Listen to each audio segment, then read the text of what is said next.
Adolfo Granada Cubilla, uno de los 5 imputados por lavado de dinero y asociación criminal, se entregó esta mañana a la Fiscalía.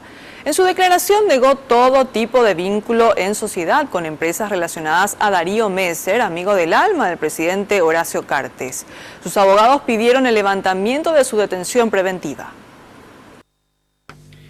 El empresario Adolfo Granada explicó en su defensa que Desarrollo y Pastura S.A. se dedica a realizar asesoramiento en el ámbito agropecuario y que en ese rubro prestan servicios a la firma Chay S.A. de Darío Messer desde el año 2011, pero descartó tener acciones y sociedades con el amigo del presidente Cartes. Explicó que ocasionalmente efectúan el traslado de sus clientes para realizar gestiones varias, los cuales ellos desconocen.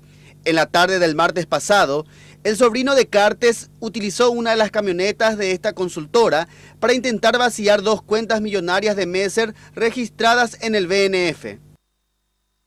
He tenido contacto con el señor y también con otras personas de la empresa. Específicamente con este señor el contacto era un poco más ocasional. Los abogados de Granada solicitaron el levantamiento de la medida de detención preventiva, ya que según ellos no existe peligro de fuga de parte de su cliente.